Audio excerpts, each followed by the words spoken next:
Welcome back to Deep Thought. We're going through Mario Kart 7, and now we go through the Special Cup, and this is one of my favorite cups in the whole game. Probably my favorite, to be honest. Special cup is what Flame uses when he drinks. Hey, look, I'm sorry. It just has to have that plastic cover on it to stop me spilling it everywhere. I need this, okay? And a bendy straw. This is the one that's in Mario Kart 8, right? Yeah, this is an 8. Yeah, I have a story about this one. Go I for remember it. this stage from when I played in a Mario Kart 8 tournament not last year, the year before, 2015. Keep in mind, I was high and drunk off my ass during the day. Of course. So I remember playing through this level and coming in 8th. Good job. What is that it? Yeah. It's not much of a story. It was also the same day I was in a room full of a bunch of fursuited furries. So... Oh. Okay, well that makes for a much more interesting story. Even you fucking fur fag, that's what grabs your interest. Yeah, furries, okay. Oh, fuck. Did I just say that live? Oh, man. Anyway, if you couldn't tell from this stage, Retro Studios, the guys who made the Donkey Kong Country Returns and, well, the Metroid Prime series as well, had a bit of a hand in developing this game. And, yeah, I think they did a pretty good job. Meh. I kind of like the level aesthetic. There's a few, turns and that in the inside sections that I don't care for. It sort of smooths out a little bit in 8 because 8 controls better, but this is just, it's kind of fiddly. And then there's shit like that happens. Yeah. I think they only had a hand in this level, if I'm not mistaken. It was just this. I think they provided some of the graphic assets. Well, they did a better job than they did in the whole Donkey Kong Country Returns game. You're wrong about that. Yeah, and honestly, speaking of Retro Studios, weren't they going to be making a new game for the Wii U or something along those lines after Tropical Freeze? That was just a rumor. Don't follow them. All I really remember is that when it got announced in the first place that Retro were working on something for the Wii U, people instantly jumped to assuming it was Metroid. Then when it was revealed as Tropical Freeze, people were really underwhelmed by it. Yeah, I mean, Tropical Freeze did turn out to be a pretty good game, but I'm interested to see what they have up their sleeves next. I like how in this level... Sorry. No, you can go on. I like how in this level Donkey Kong is like the one in second place. Yeah. I mean, I don't know. Do characters get a boost in performance? He's just avenging Harambe.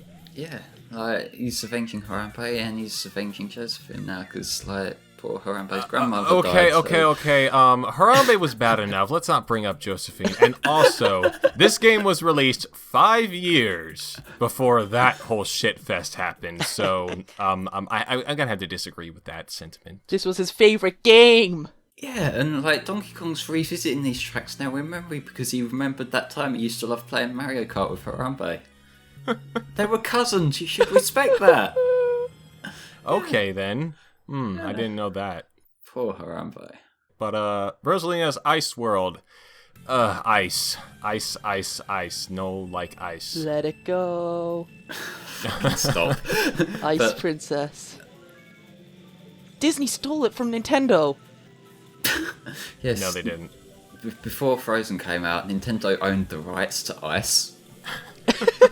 Honestly, joking aside, I wouldn't be surprised if Disney now tried to copyright the content of Ice. That is such a Disney thing to try, but Man, they're gonna own Vanilla Ice too. yeah. But I will say I tend to like the ice levels in Mario Kart just because they always seem to look so pretty. Even in the ice levels in 64 even look really pretty, and most of that game looks like absolute wank. Yeah. I was kind of joking around with me saying I don't like ice, which is true in platform games. Specifically Super Mario Bros. 2, which I replayed recently, and oh god, I do not like that game very much.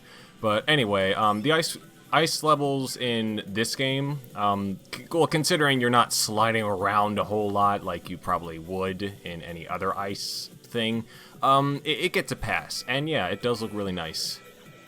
Although that's the worst place to have a fucking blue shell other than over a pit. Oh, God.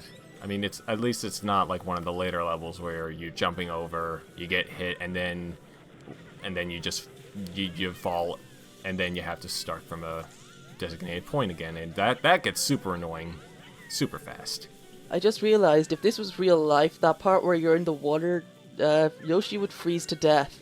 Like all the characters. Well, does Yoshi count as a reptile? Yes. Sort Dinosaur? of is, yeah, I guess. But like Donkey Kong would definitely freeze to death. Mario would freeze to death. Everyone else would freeze to death basically, except like Bowser, since again reptile. Bowser can handle like all sorts of extremes. Like you look at where he's fucking ass, he deals with like extreme heat. He can probably go the other way as well, you know. So he's bisexual. Yeah. Realistic Mario Kart, folks, coming to Smosh in 2017. Let's not. Yeah. We did gloss. We talked about some of the items in earlier parts. Let's talk about the rest of them. The bullet bill returns from Mario Kart Wii. That just basically helps you get back up to the front if you're in last place. And Haha. I mean, yeah, you got second. Like all the classic ones return as well. The banana peels, red and blue shells, green shells too. What else is there? I mean, there's a star as well. I mean, it's the star. And nothing else needs to be said about that. So yeah, I think they have a very nice assortment of items in here.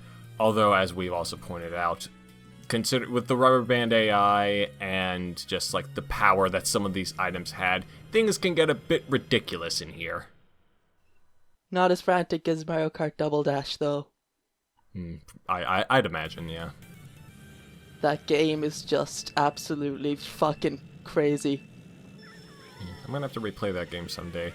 But anyway, Bowser's Castle, or this game's iteration of Bowser's Castle. We may as well talk about the other game's iterations of this kind of stage too. I think this one's alright. Probably my favorite one is the Wii version, because that was a really cool one. I like the one from the Wii version quite a lot.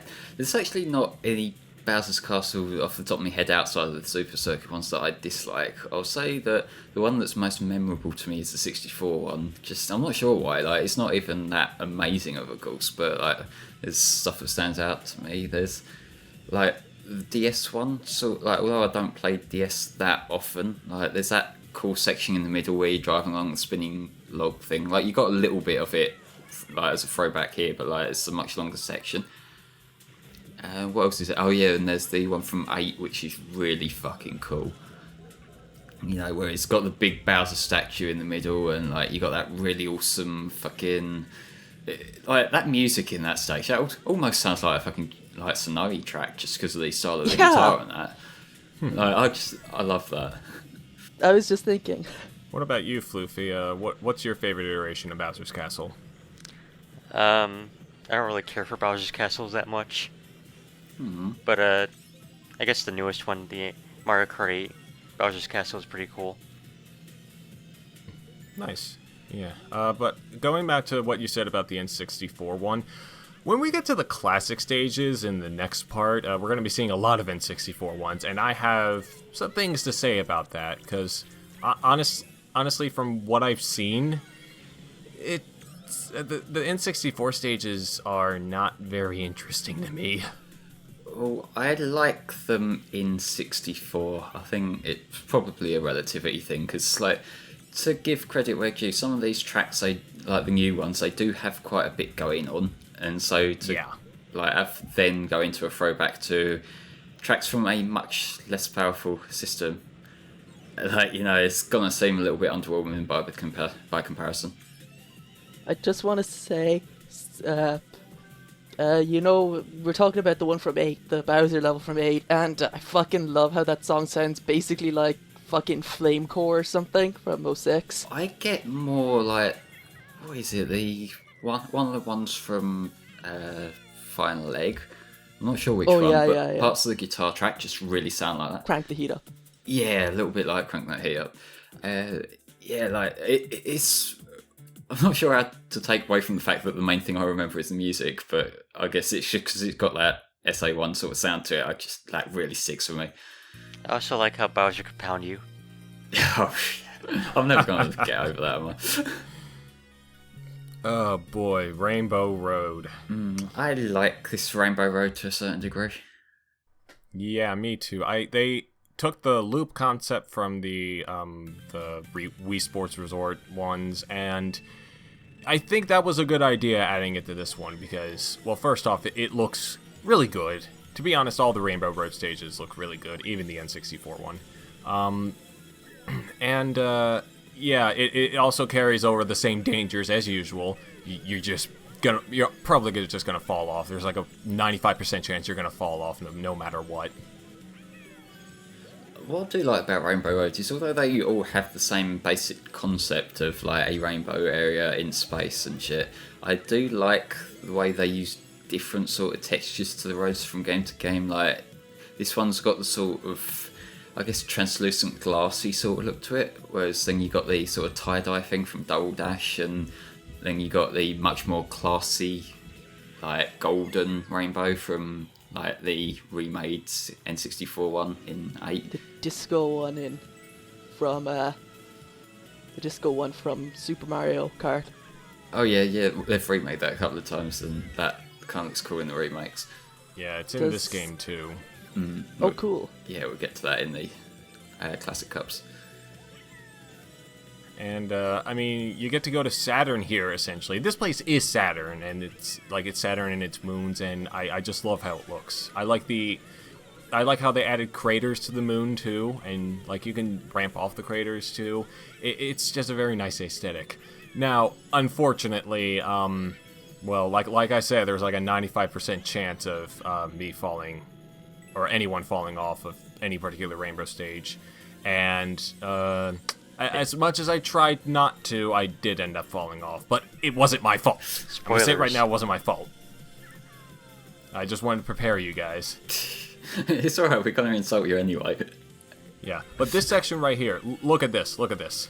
Am I gonna fall off? No, not gonna fall off. Yeah, that is kind of difficult to work around, to be fair. I love the Rainbow Road theme. This is a really good cover of it, honestly. I like this particular arrangement of Rainbow Road. Like, I think my favourite Rainbow Road, and it's not just because of the meme, but I like the Double Dash arrangement of the song.